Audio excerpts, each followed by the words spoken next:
Um milionário viu uma menina tirando uma pizza podre do lixo, a seguiu e não podia acreditar no que seus olhos viam. Nas ruas movimentadas de São Paulo, onde o aroma de café fresco se misturava com o cheiro de pão de queijo, Antônio Ribeiro caminhava com passos determinados. Aos 55 anos, esse magnata da indústria farmacêutica brasileira tinha tudo: uma fortuna considerável, respeito nos círculos empresariais e uma reputação de filantropo que lhe rendeu o carinho de muitos. No entanto, algo faltava em sua vida, uma peça do quebra-cabeça que ele não conseguia encaixar. Naquela tarde de outubro, enquanto se dirigia a uma reunião de negócios, algo chamou sua atenção. Em um beco próximo à Avenida Paulista, uma menina de não mais de 7 anos vasculhava uma lixeira. Seu cabelo negro emaranhado caía sobre um rosto sujo, mas angelical. Em sua mão segurava um pedaço de pão mofado, como se fosse um tesouro. Antônio parou abruptamente. A imagem o atingiu como um soco no estômago, revivendo memórias de sua própria infância humilde nas favelas do Rio de Janeiro. Sem pensar duas vezes, aproximou-se da pequena. "Olá, querida. Como você se chama?" perguntou com voz suave. A menina olhou para ele com desconfiança, apertando o pão contra o peito. "Juliana", murmurou após um momento. "Juliana, você está com fome? Quer que eu compre algo para você comer?" ofereceu Antônio, apontando para uma padaria próxima. Os olhos de Juliana se iluminaram por um instante, mas logo a sombra do medo os escureceu. "Não posso. Meu irmão Pedro está doente. Tenho que levar comida para ele." O coração de Antônio se apertou. "Onde está seu irmão, Juliana? Posso ajudar vocês?" Após um momento de hesitação, Juliana assentiu e guiou Antônio por um labirinto de ruelas até chegarem a um prédio abandonado. Em um canto do que antes fora uma loja, sobre um colchão rasgado, jazia um menino de uns 10 anos. Seu rosto pálido e suado evidenciava a febre que o afligia. Antônio não perdeu tempo. Chamou seu motorista e, em questão de minutos, ele, Juliana e Pedro estavam a caminho do melhor hospital particular de São Paulo. Enquanto o carro avançava pelas ruas da cidade, Antônio não conseguia parar de olhar para as crianças. Havia algo em seus traços, na forma de seus olhos, que lhe parecia estranhamente familiar. No hospital, enquanto os médicos atendiam Pedro, Antônio questionou suavemente Juliana. Descobriu que as crianças eram órfãs.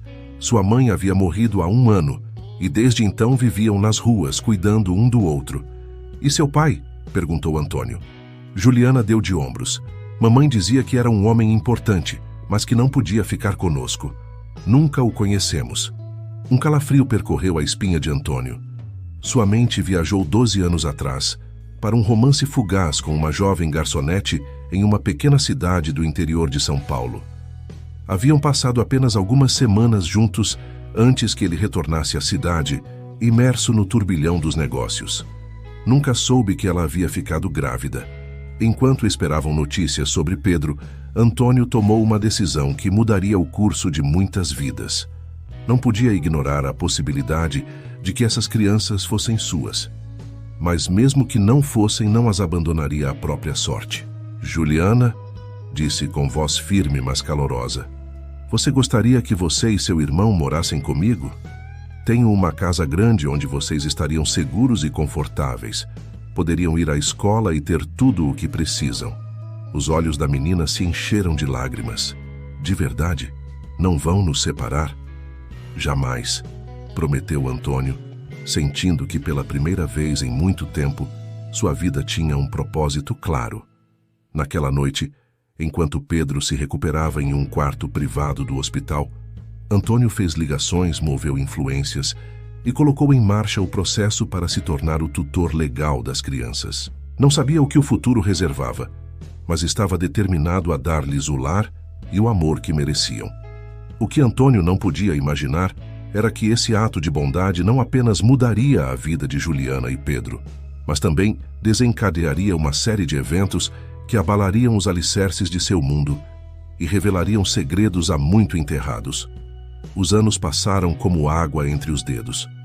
Juliana e Pedro, agora com 17 e 20 anos respectivamente, haviam se tornado jovens brilhantes e compassivos, sob os cuidados de Antônio. A mansão Ribeiro no Morumbi, antes fria e solitária, agora transbordava de vida e risos. Juliana, com seus cabelos negros e olhos cor-de-mel, era a imagem viva da determinação. Aluna de destaque, dividia seu tempo entre o voluntariado em hospitais locais e sua paixão pela biotecnologia. Pedro, por sua vez, havia se tornado um jovem alto e atlético, com uma mente aguçada para os negócios que lembrava Antônio de si mesmo em sua juventude. Antônio observava seus filhos adotivos com uma mistura de orgulho e um sentimento persistente de déjà-vu. A cada dia que passava, as semelhanças entre eles e ele mesmo se tornavam mais evidentes. A forma como Pedro franzia a testa ao se concentrar, idêntica à sua. O riso melodioso de Juliana, tão parecido com o de sua mãe.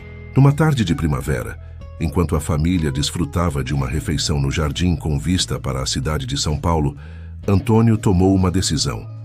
Era hora de buscar a verdade. "Crianças", começou, sua voz tremendo ligeiramente, "há algo importante que preciso dizer a vocês."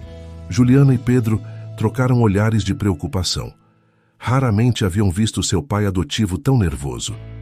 "Desde que os conheci, senti uma conexão especial com vocês", continuou Antônio. "No início pensei que fosse apenas o desejo de protegê-los e dar-lhes um lar. Mas com o passar do tempo, notei semelhanças que não posso ignorar." "Do que você está falando, pai?" perguntou Pedro, inclinando-se para a frente. Antônio respirou fundo. Acredito que é possível que eu seja o pai biológico de vocês." O silêncio que se seguiu foi ensurdecedor. Juliana deixou cair seu garfo, que ressoou contra o prato de porcelana. Pedro ficou boquiaberto, incapaz de articular uma palavra. "Mas como?" conseguiu dizer Juliana depois de um momento. Antônio então contou sobre Maria, a jovem garçonete que havia conhecido anos atrás. Falou do breve, mas intenso romance e de como as circunstâncias os haviam separado. "Nunca soube que Maria estava grávida", concluiu Antônio, com lágrimas nos olhos. "Se eu soubesse..." Pedro, sempre o mais pragmático, foi o primeiro a reagir. "Precisamos fazer um teste de DNA", disse com firmeza, "para ter certeza." Juliana, por sua vez, permanecia em silêncio, processando a informação. Finalmente, levantou o olhar, seus olhos brilhantes de emoção contida. "Todo esse tempo, você foi nosso verdadeiro pai?" Antônio assentiu, incapaz de falar. Em um instante, Juliana se lançou em seus braços, seguida rapidamente por Pedro. Os três se fundiram em um abraço, lágrimas se misturando com risos de incredulidade e alegria. Os dias seguintes foram um turbilhão de emoções e revelações. O teste de DNA confirmou o que seus corações já sabiam. Antônio era, sem dúvida, o pai biológico de Juliana e Pedro. A notícia abalou não apenas a família Ribeiro, mas toda a alta sociedade de São Paulo. As manchetes dos jornais locais não falavam de outra coisa. Magnata farmacêutico descobre que seus filhos adotivos são seus herdeiros biológicos. Para Juliana e Pedro, a confirmação trouxe consigo uma mistura de emoções. Por um lado, a alegria de saber que o homem que os havia resgatado e amado durante anos era realmente seu pai. Por outro, uma dor renovada pela mãe que haviam perdido e que nunca revelara a verdade. Antônio, por sua vez, mergulhou em uma profunda reflexão sobre o destino e as segundas chances. Como era possível que a vida o tivesse levado a encontrar seus filhos de uma maneira tão fortuita? A culpa pelos anos perdidos se misturava com uma gratidão imensa pela oportunidade de remediar sua ausência involuntária. Uma noite, enquanto a família jantava em silêncio, cada um perdido em seus pensamentos, Juliana falou: "Acho que deveríamos fazer algo", disse com determinação. "Algo para honrar a memória da mamãe e para ajudar outras crianças que estão na situação em que Pedro e eu estávamos." Pedro assentiu com entusiasmo. "Você tem razão, Ju. Poderíamos criar uma fundação, usar os recursos da família para fazer uma diferença real." Antônio os olhou com orgulho. "É uma ideia maravilhosa. O que vocês têm em mente?" Assim, nasceu a Fundação Ribeiro, dedicada a proporcionar lar, educação e atendimento médico a crianças em situação de rua em todo o Brasil. Juliana, com sua experiência em voluntariado e seu conhecimento em biotecnologia, focou-se em desenvolver programas de saúde inovadores. Pedro, por sua vez, encarregou-se da gestão e das finanças, assegurando-se de que cada real fosse utilizado da maneira mais eficiente possível. Antônio, vendo o compromisso e a paixão de seus filhos, decidiu dar um passo atrás na direção de sua empresa farmacêutica para dedicar mais tempo à fundação. Juntos, os Ribeiros se embarcaram em uma missão que não apenas os uniu ainda mais como família, mas também começou a transformar as vidas de milhares de crianças em todo o país. No entanto, enquanto a Fundação Ribeiro crescia e ganhava reconhecimento, sombras do passado começavam a se aproximar silenciosamente. Nos círculos de poder de Brasília, antigos rivais de Antônio observavam com receio a ascensão da família na cena filantrópica. Segredos há muito enterrados ameaçavam vir à tona, colocando em risco tudo o que os Ribeiro haviam construído.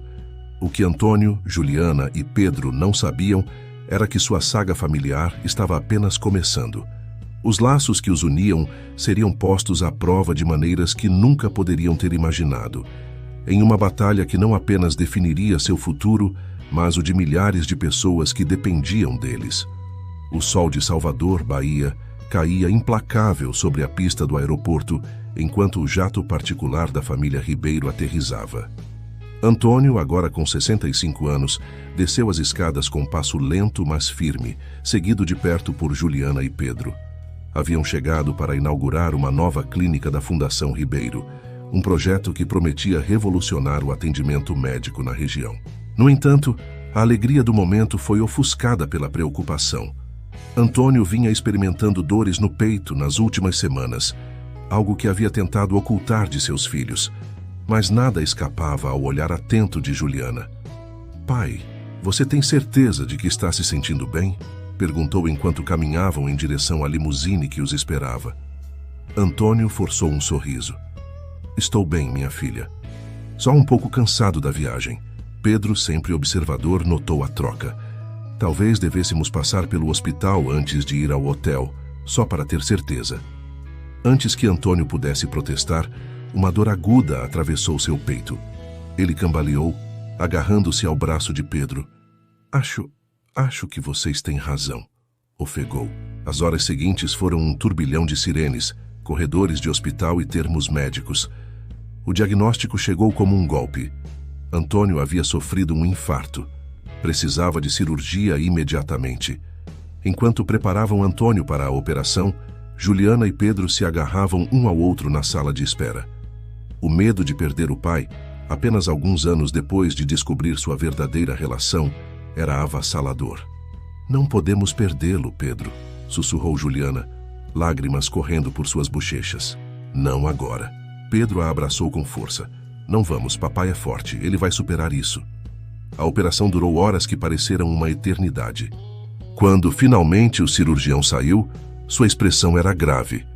"Estabilizamos o Sr. Ribeiro", informou, "mas sua condição é delicada. Ele precisará de um tratamento especializado que, infelizmente, não podemos fornecer aqui em Salvador." Juliana, com a determinação brilhando em seus olhos, assumiu o controle. "Onde podemos conseguir esse tratamento?" "Há uma clínica em São Paulo", respondeu o médico. "Eles estão realizando ensaios clínicos com uma nova terapia de regeneração cardíaca. É experimental, mas tem mostrado resultados promissores em casos como o do Sr. Ribeiro." Pedro não perdeu tempo. Com uma ligação, o jato familiar estava pronto para partir para São Paulo assim que Antônio estivesse estável para viajar. Juliana, enquanto isso, mergulhou na pesquisa contatando os melhores cardiologistas do país para obter segundas opiniões. 3 dias depois, a família Ribeiro aterrissava em São Paulo. A viagem havia sido tensa, com Antônio conectado a equipamentos médicos e sob supervisão constante. Apesar de sua fraqueza, ele tentava manter o ânimo de seus filhos.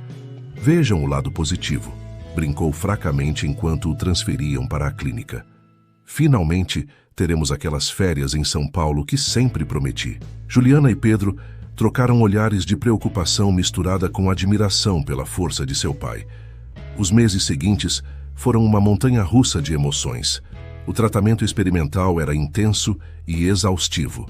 Antônio passava horas conectado a máquinas que pareciam saídas de um filme de ficção científica, enquanto seus filhos se revezavam para estar ao seu lado, lendo-lhe notícias do Brasil e mantendo-o atualizado sobre os avanços da fundação. Pouco a pouco, Antônio começou a mostrar sinais de melhora. Sua cor voltou, sua força aumentou, e os médicos falavam cada vez com mais otimismo sobre sua recuperação. No entanto, enquanto a saúde de Antônio melhorava, uma tempestade se formava no horizonte. A ausência prolongada do patriarca dos Ribeiro havia despertado rumores e especulações nos círculos empresariais e sociais. Uma tarde, enquanto Pedro revisava as notícias em seu tablet, uma manchete chamou sua atenção. Escândalo na indústria farmacêutica. O Império Ribeiro está construído sobre mentiras? Com o coração acelerado, Pedro leu o artigo. Um jornalista investigativo havia desenterrado documentos que sugeriam que, anos atrás, Antônio havia utilizado táticas questionáveis para eliminar a concorrência e garantir contratos governamentais. O artigo insinuava subornos, testes clínicos manipulados e uma rede de influências que se estendia até os mais altos níveis do governo. Pedro ficou gelado. Poderia ser verdade? O homem descrito no artigo não se parecia em nada com o pai amoroso e filantropo que ele conhecia. Mas as provas apresentadas eram difíceis de ignorar. Com mãos trêmulas, Pedro ligou para Juliana, que estava na cafeteria do hospital. Ju, temos um problema, disse assim que ela atendeu. Um grande problema. Enquanto Juliana lia o artigo, sua mente trabalhava a toda velocidade. Se essas acusações fossem verdadeiras, ou mesmo se não fossem, mas as pessoas acreditassem nelas, tudo pelo que haviam trabalhado estaria em perigo. A reputação da família, a fundação, o legado que estavam construindo, tudo poderia desmoronar. Não podemos contar ao pai, decidiu Juliana. Não no estado dele. Temos que lidar com isso nós mesmos. Pedro assentiu, embora soubesse que sua irmã não podia vê-lo. Mas como? Isso é maior do que nós, Ju. Talvez, respondeu ela, com uma determinação que Pedro reconheceu como a mesma que havia visto tantas vezes nos olhos de seu pai. Mas somos Ribeiro. Não desistimos sem lutar. Assim começou uma batalha em duas frentes. Enquanto Antônio lutava por sua vida em São Paulo, alheio à tempestade que se desencadeava, Juliana e Pedro embarcaram em uma missão para salvar o legado familiar. Pedro voou de volta a Brasília para enfrentar a crise de frente. Reuniu-se com advogados, concedeu entrevistas defendendo o nome de seu pai e trabalhou incansavelmente para manter as empresas Ribeiro à tona. Juliana, por sua vez, dividia seu tempo entre cuidar de seu pai e coordenar uma investigação paralela. Estava determinada a chegar ao fundo da questão, a descobrir a verdade por trás das acusações. À medida que aprofundava sua investigação, Juliana descobriu que a realidade era mais complexa do que parecia. Sim, seu pai havia tomado decisões questionáveis no passado, mas o panorama completo revelava um homem preso em um sistema corrupto, lutando para sobreviver e, em última instância, usando seu sucesso para fazer o bem. Enquanto isso, em Brasília, Pedro enfrentava uma avalanche de críticas e acusações. Antigos parceiros comerciais se distanciavam. Políticos que antes eram amigos agora pediam investigações, e a mídia parecia disposta a crucificar os Ribeiro. Uma noite, exausto e à beira do desespero, Pedro recebeu uma ligação de Juliana. "Eu consegui, Pedro", disse ela, sua voz vibrando de emoção. "Tenho provas que mostram que papai foi mais vítima do que perpetrador. E mais importante ainda, tenho um plano." Enquanto Juliana expunha sua ideia, Pedro sentiu que a esperança renascia. Era arriscado, audacioso e exigiria que colocassem tudo em jogo. Mas se funcionasse, não apenas salvaria a reputação de sua família, mas poderia mudar o curso da indústria farmacêutica no Brasil para sempre.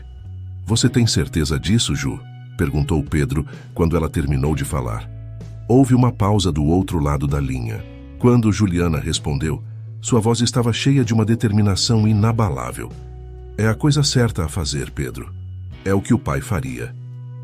Enquanto os irmãos Ribeiro se preparavam para a batalha de suas vidas, em um quarto de hospital em São Paulo, Antônio abria os olhos, sentindo-se mais forte do que se sentia em anos. Ele não sabia que estava prestes a enfrentar o teste mais difícil de sua vida, um que colocaria à prova não apenas sua força física, mas também a força dos laços familiares que havia forjado. O sol da manhã filtrava-se pelas persianas da suíte presidencial do Hotel Unique, em São Paulo. Pedro Ribeiro ajustava a gravata diante do espelho, seu reflexo lhe devolvendo um olhar de determinação misturado com ansiedade.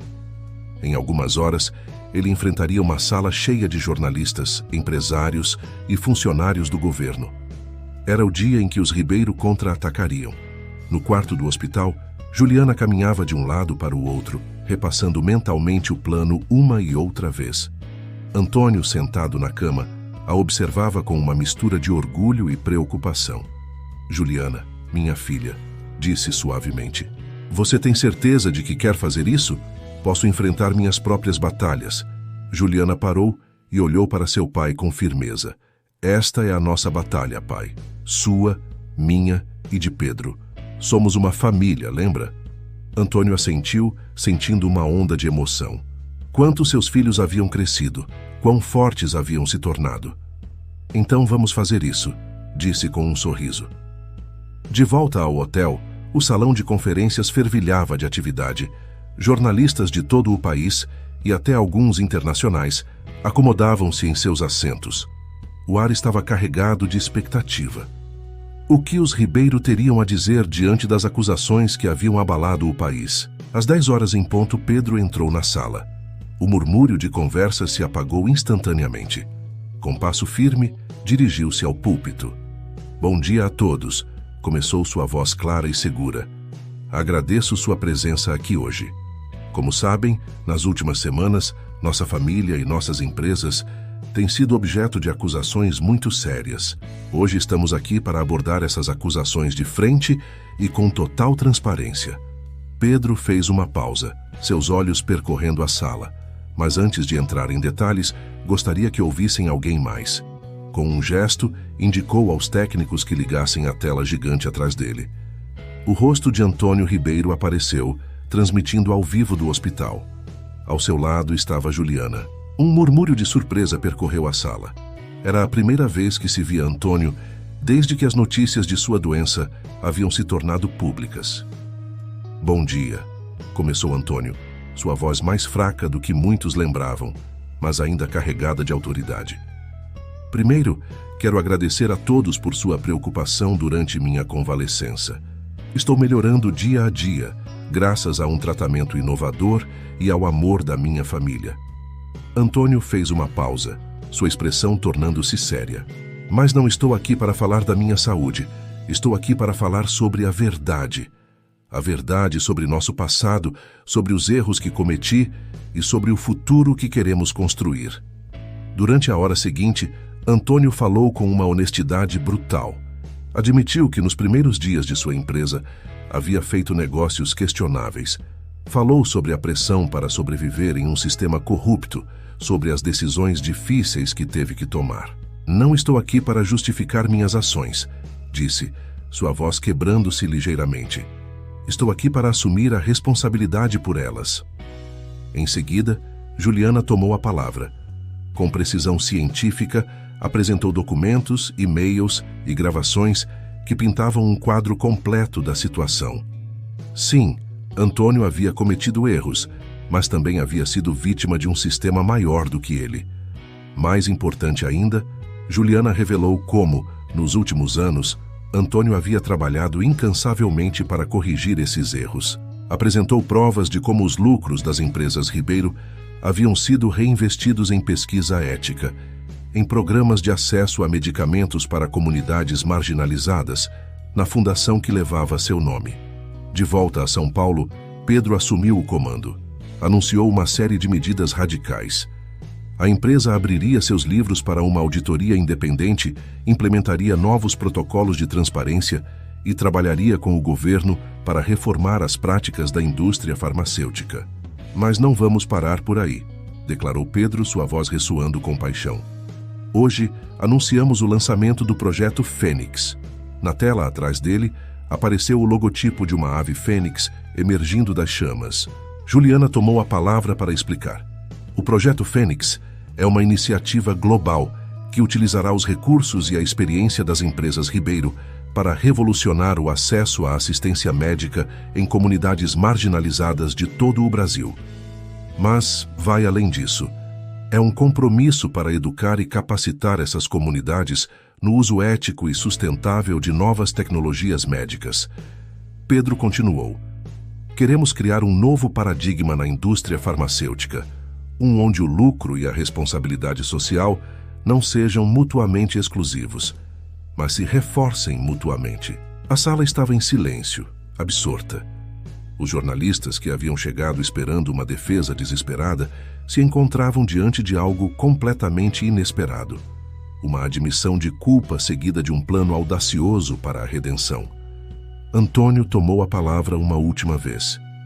Sei que estas palavras e promessas podem parecer vazias depois do que vocês ouviram. Por isso, hoje coloco tudo o que tenho em jogo. Se falharmos em cumprir os objetivos do projeto Fênix nos próximos 5 anos, me comprometo a doar 90% da minha fortuna pessoal para organizações beneficentes independentes. Um murmúrio de espanto percorreu a sala. Era uma aposta enorme, um compromisso que nenhum outro magnata havia ousado fazer. Não peço que nos perdoem hoje, concluiu Antônio. Peço que nos deem a oportunidade de demonstrar com ações que o nome Ribeiro pode ser sinônimo não apenas de sucesso empresarial, mas de mudança positiva no mundo. Quando a coletiva de imprensa terminou, a sala explodiu em uma cacofonia de vozes. Jornalistas gritavam perguntas, fotógrafos disparavam suas câmeras. Em meio ao caos, Pedro manteve-se firme no púlpito, respondendo perguntas com calma e precisão. No hospital, Antônio recostou-se em sua cama, exausto, mas com uma sensação de paz que não sentia há anos. Juliana o abraçou, lágrimas de alívio e determinação em seus olhos. Conseguimos, pai, sussurrou. Antônio sorriu, apertando a mão de sua filha. Não, minha filha. Estamos apenas começando. Enquanto isso, em gabinetes governamentais, salas de reuniões corporativas e lares de todo o Brasil, as pessoas discutiam acaloradamente sobre o que acabavam de presenciar. Seria este o fim do Império Ribeiro? Ou o início de algo novo e revolucionário? O que ninguém podia negar era que os Ribeiro haviam mudado o jogo. Haviam transformado um escândalo que poderia ter destruído qualquer outra família em uma oportunidade para uma mudança real. Mas o caminho à frente não seria fácil. Os Ribeiro haviam feito promessas ousadas e agora teriam que cumpri-las sob o escrutínio implacável do público e da mídia. O verdadeiro teste estava apenas começando. Os meses seguintes à histórica coletiva de imprensa foram um turbilhão de atividade para a família Ribeiro. Pedro mergulhou de cabeça na reestruturação das empresas familiares, implementando novos protocolos de transparência e ética que logo se tornariam o padrão ouro da indústria. Noites sem dormir e dias intermináveis de reuniões se tornaram a norma, mas a determinação em seus olhos nunca vacilou. Juliana, por sua vez, liderou o lançamento do projeto Fênix. Com a mesma paixão e precisão que havia demonstrado na investigação que salvou o nome de sua família, agora se dedicava a revolucionar o acesso à saúde em comunidades marginalizadas. Seu primeiro objetivo? O sertão nordestino, uma das regiões mais pobres do Brasil. Numa manhã quente de abril, Juliana aterrissou em um pequeno aeroporto em Petrolina, Pernambuco. Ao seu lado ia uma equipe de médicos, engenheiros e educadores, todos comprometidos com a missão do projeto Fênix. Bem-vinda, Doutora Ribeiro, cumprimentou a Maria da Silva, uma líder comunitária local. Não posso expressar o quanto significa para nós que estejam aqui. Juliana sorriu apertando a mão de Maria. A honra é nossa. Estamos aqui para trabalhar junto com vocês, não para impor soluções. Durante as semanas seguintes, Juliana e sua equipe trabalharam incansavelmente. Estabeleceram uma clínica móvel, equipada com a mais recente tecnologia médica, treinaram pessoal local em seu uso e iniciaram programas de educação em saúde em escolas e centros comunitários. Mas o verdadeiro desafio surgiu quando se depararam com a desconfiança arraigada em relação às grandes farmacêuticas. Muitos na comunidade viam o Projeto Fênix como mais uma tentativa das corporações de explorar os pobres. Uma tarde, durante uma reunião comunitária, um homem se levantou, sua voz carregada de amargura. Por que deveríamos confiar em vocês? As grandes empresas sempre vêm, fazem promessas e depois nos abandonam. Juliana não se intimidou. Calmamente, levantou-se e olhou o homem nos olhos. O senhor tem razão em desconfiar, disse. Não estamos aqui para pedir que confiem em nós cegamente.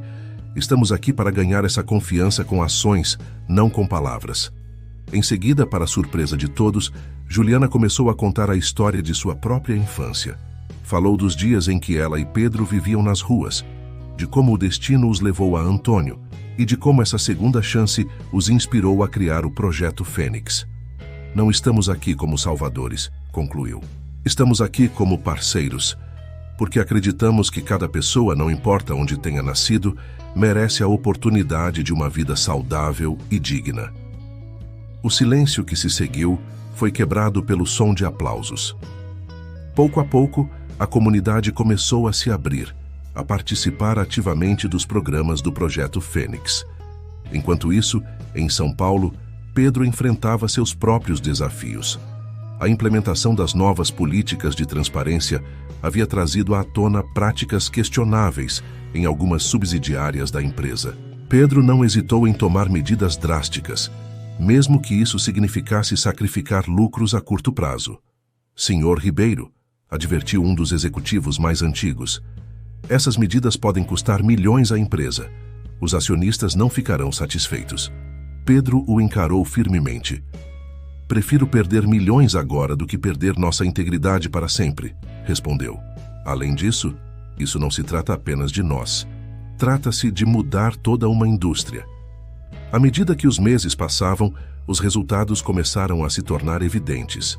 No sertão, as taxas de mortalidade infantil começaram a diminuir.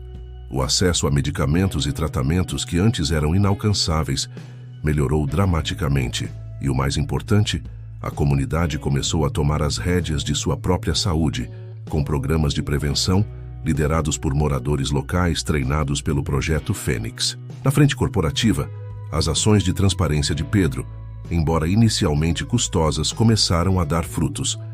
A confiança dos investidores foi restaurada gradualmente e outras empresas do setor começaram a seguir o exemplo dos Ribeiro, implementando suas próprias reformas éticas. Antônio, enquanto isso, se recuperava em São Paulo. Embora não estivesse mais à frente das operações diárias, sua experiência e conselhos continuavam sendo inestimáveis. Passava horas todos os dias em videochamadas com Juliana e Pedro, oferecendo orientação e encorajamento. Um dia, enquanto revisava os relatórios do Projeto Fênix, Antônio não pôde conter as lágrimas. Meus filhos, murmurou para si mesmo, estão conseguindo. Realmente estão conseguindo. O Projeto Fênix logo se expandiu para além do sertão nordestino. Em menos de 2 anos, haviam estabelecido programas similares na Amazônia, nas favelas do Rio de Janeiro e em outras áreas com altos índices de marginalização. Cada novo projeto era adaptado às necessidades e culturas locais, sempre com o mesmo princípio: empoderar as comunidades para que fossem protagonistas de seu próprio desenvolvimento em saúde.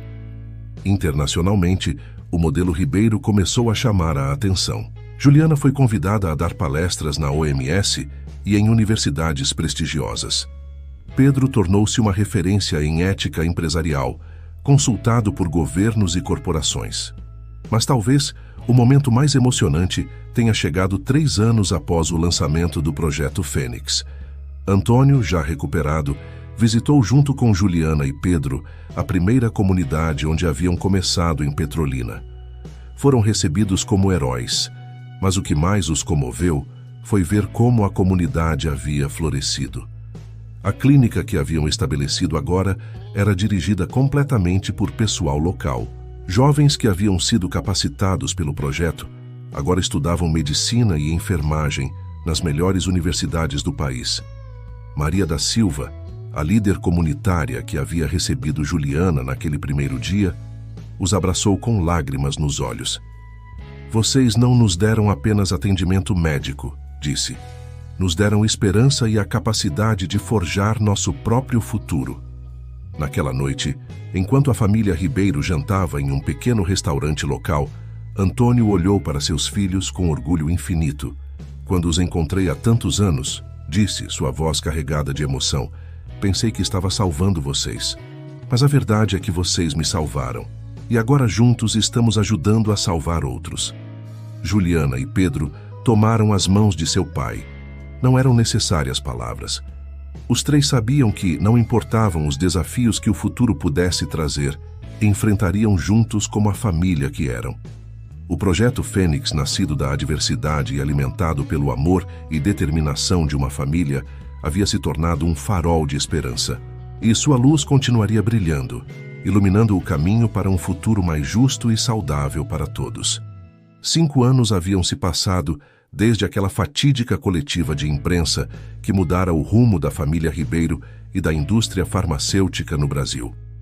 O sol da tarde banhava a varanda da mansão Ribeiro nos Jardins, em São Paulo, onde Antônio, Juliana e Pedro se reuniam para um jantar em família. Antônio, agora com 70 anos, observava com orgulho seus filhos. Juliana, aos 27, havia se tornado uma líder reconhecida internacionalmente no campo da saúde pública. Pedro, com 30, era considerado um visionário no mundo dos negócios éticos. Ambos haviam crescido além de suas expectativas mais otimistas. Então, começou Antônio servindo vinho nas taças. Amanhã é o grande dia. Juliana assentiu, uma mistura de nervosismo e emoção em seu rosto. 5 anos. Às vezes, parece que foi ontem que começamos tudo isso. Pedro sorriu. E outras vezes parece que se passaram décadas. Foram os 5 anos mais intensos da minha vida. Das nossas vidas, corrigiu Antônio. E estou mais orgulhoso de vocês do que as palavras podem expressar.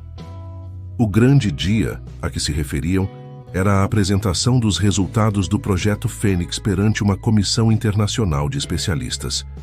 Era o momento da verdade, a culminação de 5 anos de trabalho incansável e o cumprimento da promessa que haviam feito ao mundo. Na manhã seguinte, o Palácio dos Bandeirantes em São Paulo fervilhava de atividade. Jornalistas de todo o mundo, líderes da indústria farmacêutica, políticos e ativistas se reuniam para presenciar o que muitos consideravam um momento histórico. Juliana, vestida com um terno azul marinho que ressaltava seu porte profissional, subiu ao palco. Ao seu lado, Pedro, com sua característica gravata vermelha da sorte. Antônio, sentado na primeira fila, deu-lhes um aceno de encorajamento. Boa tarde a todos, começou Juliana, sua voz clara e confiante. Há 5 anos nos colocamos diante de vocês em um momento de crise. Fizemos promessas ousadas e pedimos uma oportunidade para demonstrar que a mudança era possível. Hoje, estamos aqui para prestar contas. Durante as 2 horas seguintes, Juliana e Pedro apresentaram um relatório detalhado das conquistas do projeto Fênix. Os números eram impressionantes. Redução de 40% na mortalidade infantil nas áreas onde o projeto operava.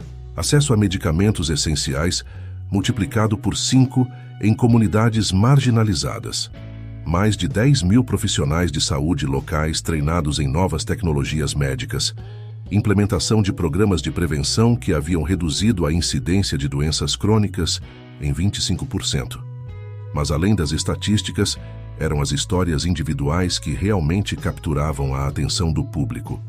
Pedro compartilhou o testemunho de uma jovem do sertão que, graças ao treinamento recebido pelo projeto Fênix, agora estudava medicina na USP. Juliana falou de comunidades inteiras que haviam passado de receptoras passivas de ajuda a gestoras ativas de sua própria saúde. Mas nosso trabalho está longe de terminar, declarou Pedro. O projeto Fênix nunca foi concebido como uma solução rápida, mas como o início de uma mudança sistêmica. Juliana tomou a palavra.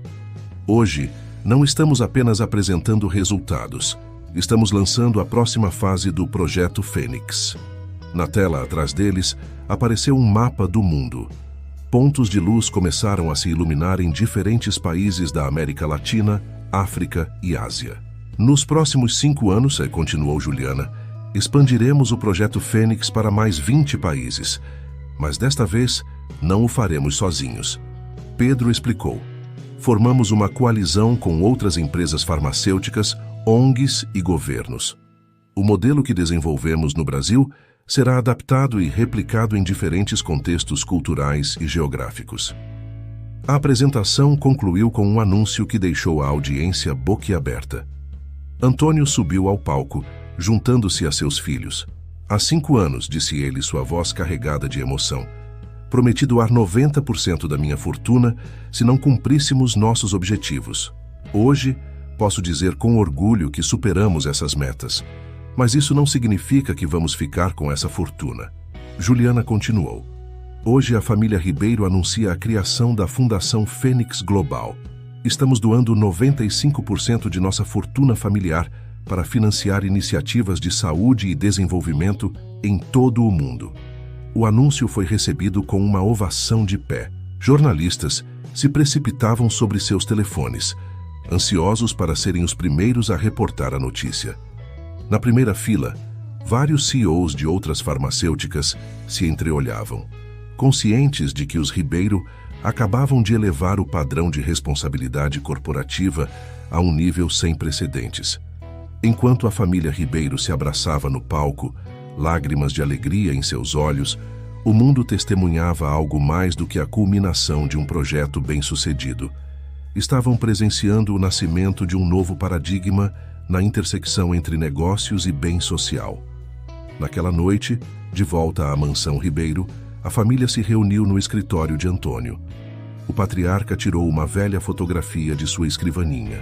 Nela via-se um Antônio mais jovem segurando 2 crianças pequenas e sujas, Juliana e Pedro, no dia em que os encontrou. Vejam o quanto chegamos longe, disse ele, passando a fotografia para seus filhos. Juliana a pegou, seus dedos traçando os contornos de seus eus mais jovens. É incrível pensar em tudo o que aconteceu desde então. Pedro assentiu.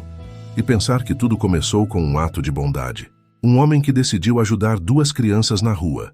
Antônio sorriu, seus olhos brilhantes de orgulho e amor. Não, meus filhos. Tudo começou quando vocês me ensinaram o verdadeiro significado de família e propósito. Os 3 se fundiram em um abraço, conscientes de que sua jornada estava longe de terminar. O Projeto Fênix havia crescido além de seus sonhos mais ambiciosos, tornando-se um movimento global. Mas para a família Ribeiro, sempre seria um lembrete de como o amor, a determinação e a fé no potencial humano podiam mudar o mundo.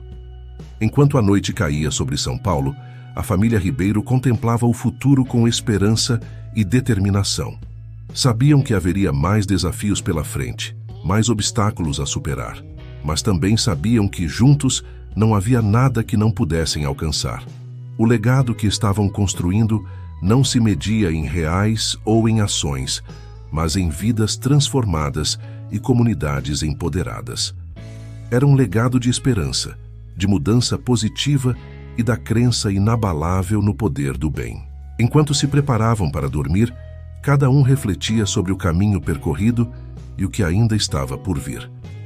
O Projeto Fênix continuaria a crescer, evoluir e se adaptar a novos desafios. A Fundação Fênix Global seria um farol de esperança para milhões. E a família Ribeiro, unida por laços mais fortes que o sangue, continuaria sendo o coração de tudo isso. Nos anos vindouros, enfrentariam novos obstáculos. Haveria momentos de dúvida, de cansaço, até mesmo de desespero. Mas sempre teriam isso: o amor que os unia, a determinação que os impulsionava e a certeza de que juntos podiam superar qualquer adversidade.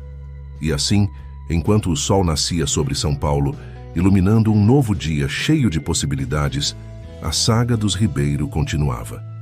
Uma história de redenção, de segundas chances, de família e da crença inabalável no poder do bem para transformar o mundo. Porque no final, não é isso que todos buscamos? um propósito maior que nós mesmos, a oportunidade de deixar o mundo um pouco melhor do que o encontramos e o amor de uma família que nos apoie em cada passo do caminho. Para Antônio, Juliana e Pedro Ribeiro, esse sonho havia se tornado realidade.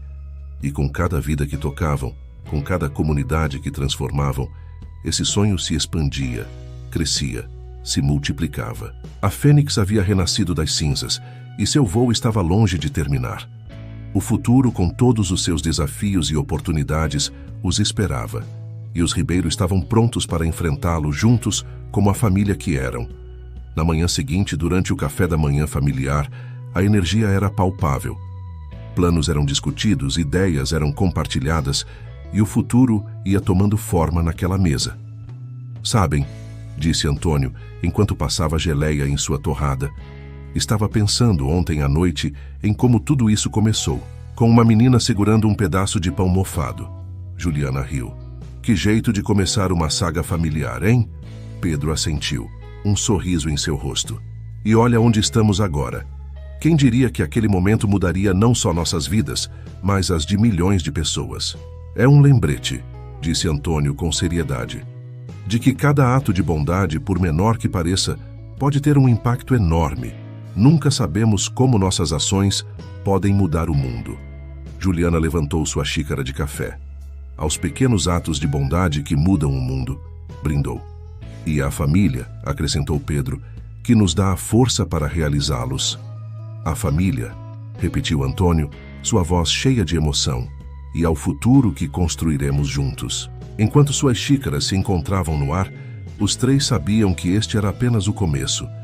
O projeto Fênix continuaria crescendo, evoluindo, adaptando-se a novos desafios.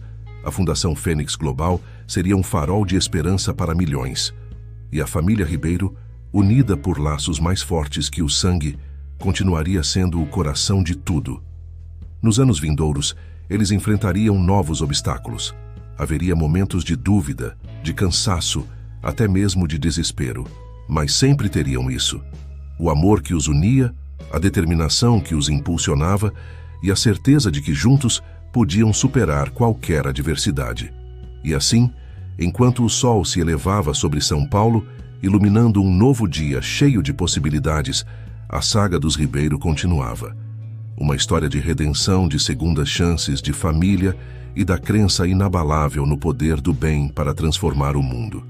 O projeto Fênix se expandiria para as favelas do Rio de Janeiro, para as comunidades ribeirinhas da Amazônia, para o semiárido nordestino.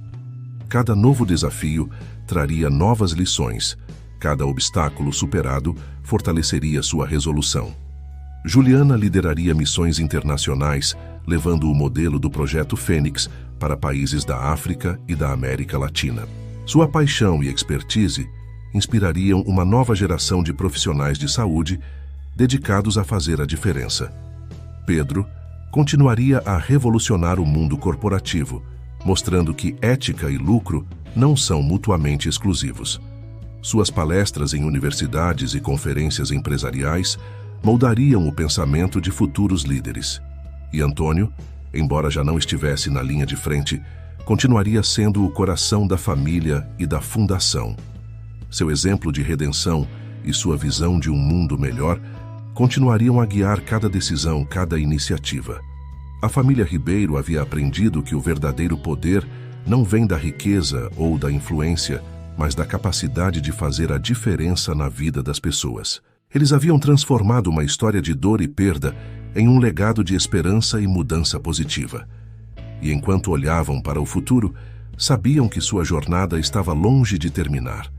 Havia ainda muitas vidas para tocar, muitas comunidades para transformar, muitos desafios para superar, mas estavam prontos para continuar voando como a fênix que renascia das cinzas, sempre mais alto, sempre em direção a um futuro mais brilhante, porque no coração de sua história estava uma verdade simples, mas poderosa.